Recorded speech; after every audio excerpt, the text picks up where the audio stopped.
Bismillahirrahmanirrahim. Assalamualaikum warahmatullahi wabarakatuh. Bertemu lagi dengan Bapak di mata kuliah Manajemen Pemasaran Organisasi Non-Bisnis, di mana hari ini merupakan pertemuan yang ke-9 dan pembahasan kita terkait tentang merancang penawaran pasar, biaya, akses, dan promosi.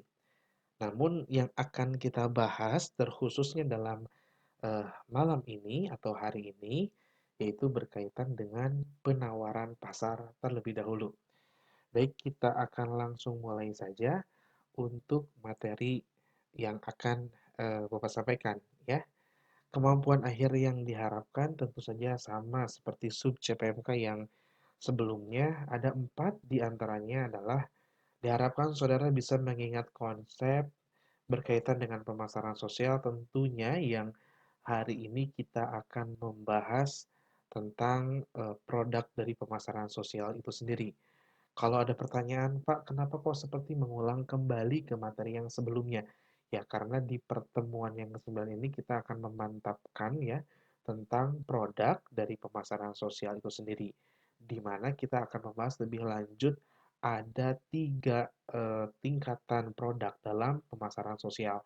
Dan apakah semuanya harus dipenuhi? Tentu saja untuk mengefektifkan dan mengoptimalkan program maka perlu dipenuhi ketiga tingkatan produk dalam pemasaran sosial tersebut. Oke, berikutnya adalah understanding. Diharapkan saudara bisa memahami dengan cara berpikirnya sendiri, kemudian mengungkapkannya dengan gaya bahasanya sendiri. Kemudian applying, diharapkan saudara bisa menggunakan konsep ini sebagai pedoman kerja. Sebetulnya dimanapun Anda bekerja, karena perubahan perilaku itu bukan saja menjadi PR sebuah organisasi pemasaran sosial, tetapi juga menjadi PR pribadi untuk kita menjadi pribadi yang lebih baik, gitu ya. Dan analyzing yaitu mengidentifikasi, ya harapannya saudara bisa mengidentifikasi hubungan antar konsep, termasuk yang malam ini atau hari ini akan kita hubungkan adalah antara produk dalam pemasaran sosial, kemudian juga layanan dan serta merek. Nah, kita juga akan membahas seperti apa merek, lalu kemudian seberapa penting dan memang apakah penting merek dalam sebuah pemasaran sosial. Kita akan bahas menuju ke sana dan insya Allah ini tidak akan lama, sehingga saudara bisa menyimak dengan baik dari awal hingga akhir. Baik, kita langsung saja masuk ke jalan cerita materinya. Eh, bagi penyelenggara pemasaran sosial, penting kiranya untuk bisa memahami produk dan tawaran kepada halayak sasaran. Sehingga kita bisa tahu bagaimana dan apa kampanye yang akan dilakukan, perubahan perilaku apa yang akan diharapkan, dan kemudian lebih spesifik lagi, perubahan perilaku lebih spesifik seperti apa yang diharapkan. Termasuk juga fasilitas apa yang kemudian kita harus siapkan untuk pasar sehingga pasar bisa merespon perubahan perilaku yang kita tawarkan.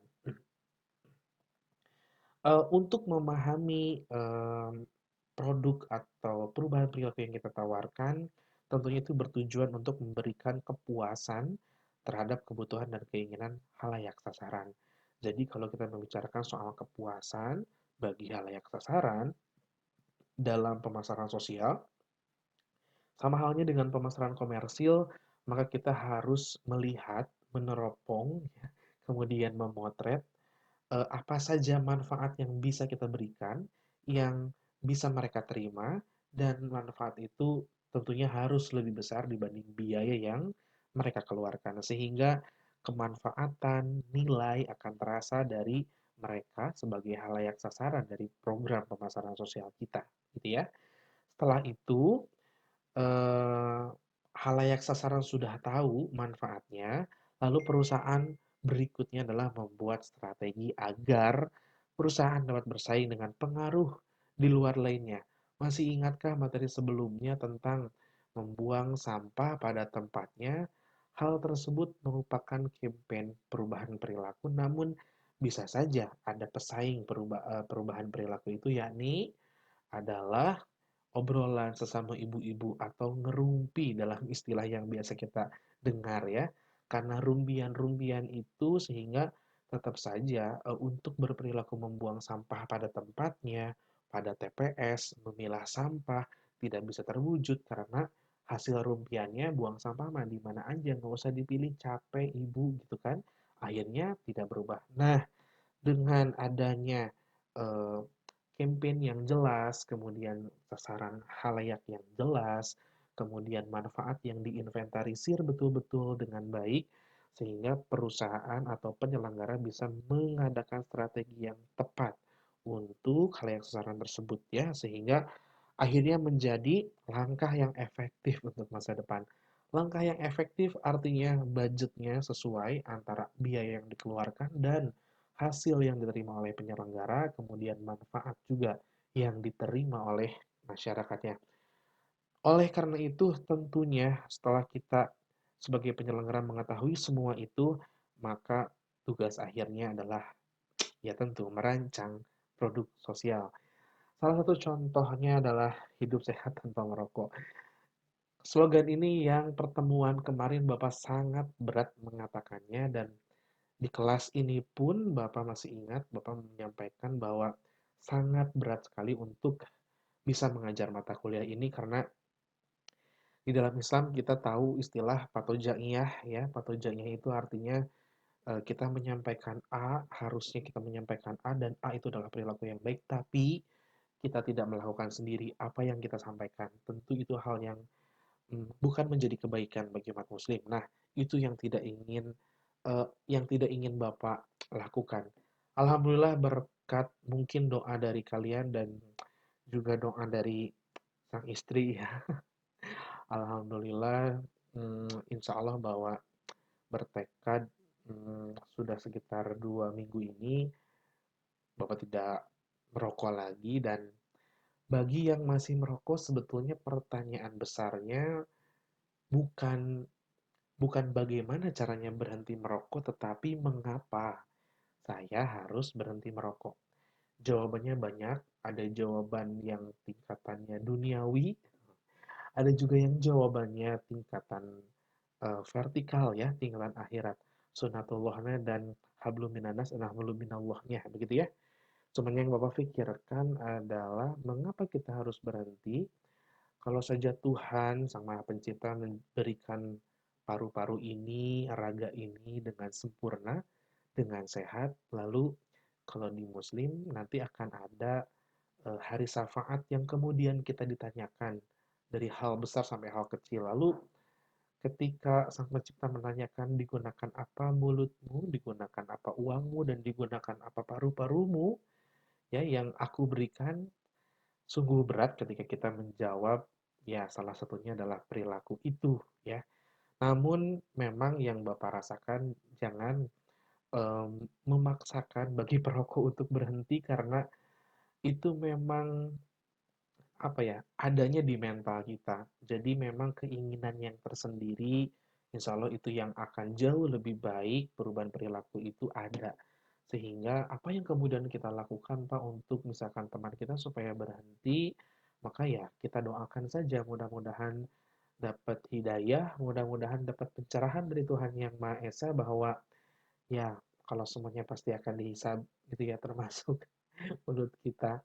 Ada dua hal yang kenikmatan sesaat indikatornya ya. Satu, dekat dengan lidah kita, dan dua, dekat dengan kemaluan kita. Maka itu yang kemudian Bapak berpikir bahwa merokok kemudian itu dekat dengan lidah hanya di mulut saja, kenikmatannya sesaat dan kita tahu bagaimana akibatnya pun itu sudah tertera di dalam bungkusnya. Maka kalau ada joke kenapa para pemilik pabrik tidak merokok gitu ya, karena ya buat apa saya menjadi orang yang kaya kalau memang saya harus meninggal dengan usia yang begitu pendek karena merokok. Itu joke saja. Tapi ya sekali lagi jangan pernah untuk memaksakan orang berhenti merokok. Kita doakan semoga mendapatkan hidayah dan mari rasakan kenikmatannya, ternyata indah sekali. Sekitar 4 sampai 5 tahun hmm, Bapak merasakan paru-paru itu dinodai ya dengan asap itu dan ternyata alhamdulillah baru saja 2 minggu bisa merasakan hal yang luar biasa manfaatnya. Mudah-mudahan apa yang Bapak rasakan bisa juga dirasakan oleh yang saat ini masih berperilaku seperti itu, ya. Oke, intermezzo saja hal tersebut. Jadi salah satu contoh dari merancang produk sosial adalah hidup tanpa merokok, begitu ya. Dan itu yang dikampanyekan oleh penyelenggara, termasuk nanti bagaimana hidup tanpa merokok adalah pesan yang merupakan core gitu ya, inti dari kampanyenya. Lalu pendukungnya atau tambahannya itu adalah apa aktivitas yang lebih spesifik ya, perilaku yang lebih spesifik. Apakah dikaitkan dengan kesehatan, dikaitkan dengan olahraga rutin, dikaitkan dengan agama seperti yang tadi Bapak ceritakan pun juga itu bisa. Kemudian dengan hal-hal lain yang memang ada berkaitannya dengan berhenti merokok, begitu ya. Lalu yang ketiganya, apa fasilitas yang harus disiapkan? Nah, itu yang akan kita bahas mengenai produk untuk khalayak sasaran di manajemen pemasaran non-bisnis ya. Kita maju pada konsepnya. Produk pemasaran sosial adalah apa yang dijual dengan perilaku yang diinginkan dan manfaat terkait dari perilaku itu. Pak, ini kok seolah kembali ke yang lalu? Ya, memang betul ini menguatkan materi-materi yang sebelumnya. Tentunya yang khusus berkaitan dengan produk di dalam sebuah pemasaran sosial. Contohnya yang ada di gambar ini bahwa ini terlihat sekelompok karyawan yang sedang memberikan infaknya kepada satu organisasi, gitu ya. Nah, ini merupakan campaign dari produk manajemen pemasaran sosial atau non-bisnis yang tentunya harapannya ini bisa dilakukan oleh perusahaan-perusahaan lain, baik swasta atau negeri, dalam skala besar atau kecil, begitu ya. Lintas agama, lintas apalagi budaya, lintas geografi, dan kemudian juga lintas generasi atau bahkan juga gender. Jadi berinfak memang untuk agama apapun, siapapun boleh memberikan apa ya, kasih sayangnya, sebagian rezeki yang kita punya diberikan kepada yang haknya, diberikan kepada yang lebih membutuhkannya. Nah, ini tentu menjadi salah satu produk dari contoh ya, produk dari pemasaran sosial. Spesifiknya, tentu biasanya ada kegiatan yang ditawarkan oleh lembaga pemasaran sosial itu sendiri. Apakah menggunakan event atau misalkan mengundang untuk acara webinar tentang zakat, tentang infak, dan seterusnya sehingga terjadinya ajakan untuk perilaku yang lebih spesifik. Nah, itu merupakan produk tambahan dan produk augmented-nya, pendukungnya itu adalah berkaitan dengan merek. Nah, jadi pertanyaan berikutnya, apakah merek penting di dalam sebuah pemasaran sosial? Kita akan jawab materi itu, pertanyaan itu di materi yang nanti menuju ke belakang. Oke.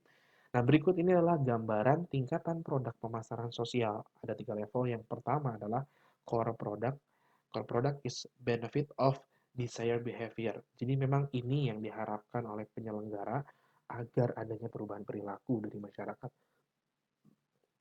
Kemudian ada actual product is the desired behavior, dan augmented product, tangible object and services to support behavior change. Ini berkaitan dengan hal yang keberwujudannya ada atau tangible, kemudian layanan tambahan juga yang dikaitkan dengan core product. Contohnya kayak gimana kita lihat di belakang. Oke, ada beberapa pertanyaan untuk kemudian bisa kita jawab. Produk inti dari pemasaran sosial kita itu apa? Nah, ini dia pertanyaannya. Yang pertama, apa untungnya bagi pelanggan untuk membeli produk kami? Kalau kita lihat kalimatnya dan baca kalimatnya dan dengar kalimatnya, produk kami. Kok Pak seperti pemasaran komersil? Ya, kita tinggal konversi saja menjadi pemasaran sosial ya. Jadi pertanyaannya, apa untungnya bagi pelanggan untuk mengadakan perubahan perilaku? Nah, gitu ya. Kemudian pertanyaan kedua, apa manfaat yang akan diperoleh pelanggan atau khalayak sasaran? Kemudian kebutuhan apa yang terpenuhi dari perubahan perilaku itu dan masalah apa yang dipecahkan? Pertanyaan-pertanyaan ini yang akan membantu kita sehingga kita bisa tahu apa core product atau produk inti dari pemasaran sosial. Yang kedua, Ini berkaitan dengan actual product, ya ini melengkapi produk inti di mana perilaku yang lebih spesifik yang dipromosikan. Hal ini diperlukan untuk mencapai manfaat yang diidentifikasi sebagai produk inti, ya. Terakhir, untuk produk tambahan atau augmented product itu berkaitan dengan objek keberwujudan atau tangible, ya. Di mana hal ini bisa memberikan penekanan untuk merek. Jadi, boleh di dalam manajemen pemasaran mengkaitkan dengan konsep merek, gitu ya. Dan untuk kegiatan kampanye, menciptakan lebih banyak perhatian, ya karena dengan merek orang bisa menambah perhatian, bisa menambah kesadaran, bisa attention, bisa interest gitu ya. Tapi belum ke desire dan action karena itu berkaitan dengan layanan nanti ya. Jadi masih ke attention, kemudian interest karena merek yang dikaitkan dengan program kampanye yang diadakan. Contoh misalkan program berhenti merokok, lalu yang mengadakan eventnya adalah IDI, Ikatan Dokter Indonesia.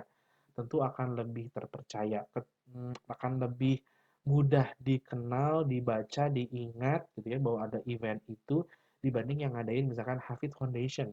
Gak semua orang tahu Hafid Foundation dan buah ayah buah ente gitu ya. Nah, daya tarik dan daya ingat untuk target halayak. Oke, jadi memiliki daya tarik dan daya ingat juga. Termasuk kita akan lihat seperti apa merek yang seharusnya ada, ya indikator-indikatornya di dalam manajemen pemasaran sosial. Nah, ini kita ke contohnya dulu sebelum kriteria merek yang seperti apa sih di manajemen pemasaran sosial gitu ya. Contohnya ini ada manfaat, perilaku, dan produk tambahan. Ada tiga tingkatan. Yang pertama adalah produk inti di sebelah kiri, kemudian di tengah ada produk aktual, dan di sebelah kanan ada produk tambahan. Nah, contohnya yang produk inti nih ya, mengurangi stres, kolesterol, dan peluang untuk penyakit jantung dan kanker usus besar. Produk aktualnya terlibat dalam aktivitas fisik yang lebih ringan, 30 menit sehari, 5 hari seminggu, setidaknya 10 menit dalam suatu waktu. Nah, apa produk tambahannya? Klub Berjalan Masyarakat Cabang Bandung Barat. Nah, misalkan begitu ya. Jadi diketahui siapa, kemudian di mana ofisialnya, kemudian ya bisa terlihat seragamnya dan seterusnya. Atau mungkin nanti ada di kartu ya. Nanti akan kita sampai ke kartu ya. Lalu contoh yang kedua adalah produk intinya adalah meningkatkan kualitas air, saudara. Nah, produk aktualnya menanamkan tumbuhan khusus. Itu kan merupakan perilaku yang lebih spesifik, ya. Lalu produk tambahannya adanya lokakarya berkebun secara alami. Itu berkaitan dengan layanan, oke? Nah, kita berkaitan dengan merek sekarang. Ya, contoh produk tambahan di merek yang nomor 3 ini. Produk intinya adalah menyelamatkan kehidupan seseorang. Jadi, menyelamatkan kehidupan seseorang. Produk aktualnya adalah menjadi pendonor. Ya, ingat produk aktual itu adalah perilaku yang lebih spesifik. Betul. Dan produk tambahnya adalah kartu donor organ nasional. Yang namanya kartu, kita bisa bayangkan bentuknya, kemudian instrumen yang ada di kartu itu atau isinya ya ada logo, ada nomor ID, ada nama kita mungkin, ada warna dan seterusnya yang mengidentifikasi antara organisasi itu dengan kita sebagai peserta atau apa namanya ya, ya membernya ya peserta. Nah, keputusan-keputusan yang dibutuhkan pada setiap tingkatan itu apa saja? Yang pertama, tingkat pertama ya, bahwa kita harus menginventarisir sebanyak mungkin manfaat dan juga kita harus menginventarisir sejujur mungkin biaya. Manfaat jujur nggak Pak? Harus jujur juga gitu ya. Contohnya adalah program berhenti merokok campaign sehat tanpa rokok gitu ya. Lalu tingkatan kedua, produk aktual, yaitu nama yang dikaitkan dengan perilaku. Contohnya adalah ID tadi, untuk nambahin apa? Nambah kredibilitas.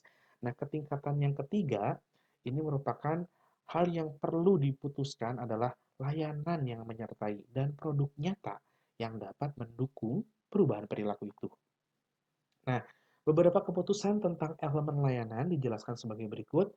Jadi, untuk mengidentifikasinya, yang layanan tadi, ini pertanyaannya. Yang pertama, haruskah layanan baru dikembangkan dan ditawarkan?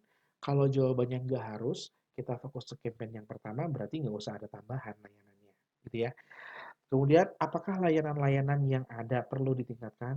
Sekali lagi, kalau tidak perlu ditingkatkan, yang tidak perlu. Jadi fokus pada campaign yang pertama. Tapi kalau misalkan perlu, ya layanan yang lebih spesifik dan kemudian perilaku yang lebih spesifik dan layanan juga perlu dikembangkan, ditingkatkan atas hasil survei ke pasar, ya kita juga perlu meningkatkan. Tentunya mempertimbangkan apa? Sumber daya dari organisasi. Dananya ada atau enggak? SDM-nya mampu atau enggak, gitu ya. Berikutnya adalah keputusan tentang benda berwujud. Yang tadi ya, yang berwujud tuh kartu misalkan, yang menyertai kegiatan pemasaran. Pertanyaannya, haruskah kita mengembangkan produk baru yang kan sangat bermanfaat bagi perubahan perilaku? Apakah produk saat ini perlu ditingkatkan?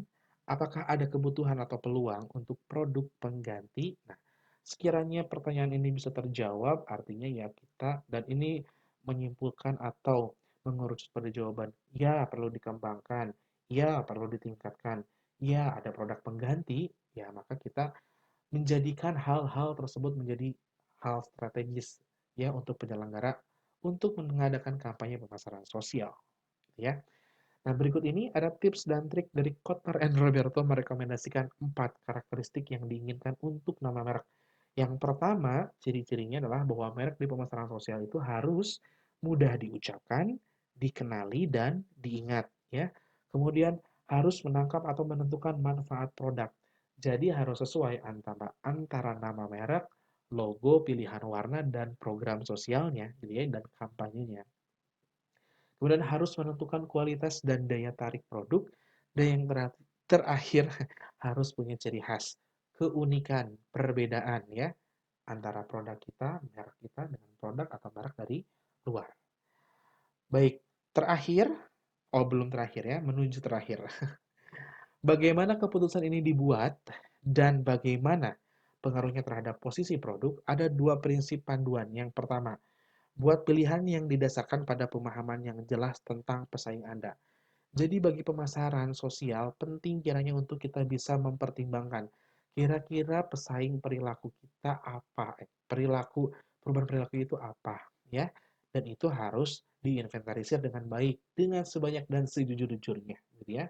Kemudian buat pilihan yang memastikan bahwa target khalayak Anda akan melihat produk yang Anda tawarkan. Tentu itu yang menjadi um, tujuan dalam kita melakukan pemasaran ya, supaya disadari, diperhatikan, menarik gitu ya, dan berhasrat untuk memilikinya ya dari khalayak keseluruhan itu, berhasrat untuk melakukan perubahan perilaku dan kemudian action melakukan perubahan perilaku gitu ya. Nah, ada tips juga dari Smith, ini teorinya Smith maksudnya ya, menganjurkan penentuan posisi sebagai berikut untuk dipertimbangkan. Pertama, program sosial itu harus menyenangkan, mudah, dan populer. Kalau dengar istilah kata menyenangkan, memang tidak semudah yang disampaikan ya, bahwa berhenti rokok itu menyenangkan. Oh tidak, tapi lebih menyenangkan merokok misalkan. Iya itu bagi perokok gitu ya. Tapi sebetulnya apakah tidak alangkah baiknya? Bapak udah mulai ringan ya mengatakan seperti ini. Sekitar beberapa pertemuan sebelumnya Bapak sangat berat sekali dan Bapak nyampaikan kelas ini berat sekali untuk ngajar mata kuliah ini karena ya tadi ya patogennya itu mungkin ada dan itu tidak mau Bapak lakukan.